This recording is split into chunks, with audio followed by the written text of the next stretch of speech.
Hi, my friends. I'm Hillary Dawn Herrera, and this is Beauty Biz with Hill.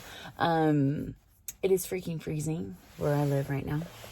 It's a day after Thanksgiving, and you guys are all about to embark on a very, very busy, wonderful, we're so grateful for, season in our business.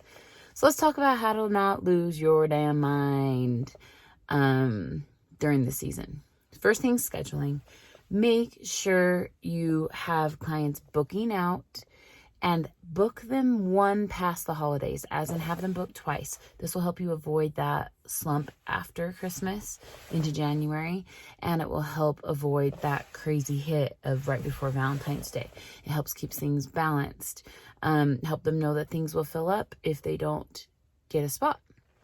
Also schedule yourself some breaks. This is really hard when you want to just make the money. This is a high revenue time of year for us, and we hustle, right? We work really, really hard, and it's really hard to say no.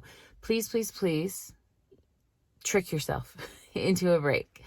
So if you need to add 15 minutes longer on to your client that you know is not going to take that, so that you are like, oh, I got done early. I'm going to eat, pee, drink some water, maybe take a phone call from my family so they know I'm alive.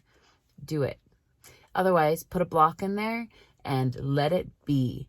Now, be flexible with your blocking, because people will do a client shuffle a lot during the holidays. So if you have it blocked and then somebody moves, then you've got a space in your block and a space. Don't do that. Put things tight up against appointments so you can maximize your income, but still take a break.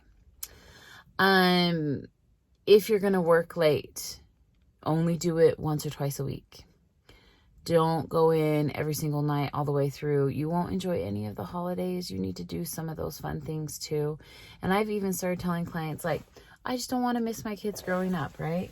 There's one hair sticking. We're just real cute this morning here. Little Thanksgiving Day hangover, but not really hangover. Didn't drink much. Anyway, I really need you to understand that if you are not in good health and you're not taken care of, you will actually slow down in any part of the beauty business you're in. You won't maximize your time as well, and it'll probably end up costing you money, okay? So breaks are really important. Speaking to your family is really important. Eating and drinking is really important. This is where you might want to start your day getting up a couple minutes early, so on the way into work you pick up a drink, or you have time to pack a lunch, or you bring with you a huge water bottle so that you don't lose your mind, and at the end of the night you're hoping to get through the last 3 clients before crying. I have been there. Don't do it. It doesn't do a service to them, okay? So everybody's booked out. You're going to give yourself breaks. You're going to eat. You're going to feed your basic needs. On the hierarchy of needs, our physical needs are at the very bottom of like a pyramid, right? And then we've got our like emotional and our social and all those things, right? None of those higher needs can be met, including financial and all of that, like if your basic needs aren't met. So you gotta take care of your body this season. I hope this helps you. I hope this motivates you. I promise you'll make more money. Now, if you find that this is going to limit your income, raise your prices now. Right now, just a few dollars. I think I actually have a beauty biz on this already. Go look. If not, let me know in the comments, and I will make sure we talk about raising prices a little bit more. Hey, hope you have a great day. Please be kind to yourself. Plan ahead. You've got this. You're going to make tons of money. You're going to rock out whatever you're doing in this beauty business. I'm proud of you. Thanks for subscribing. Thanks for supporting. Thank you for everything. I hope you have a wonderful day.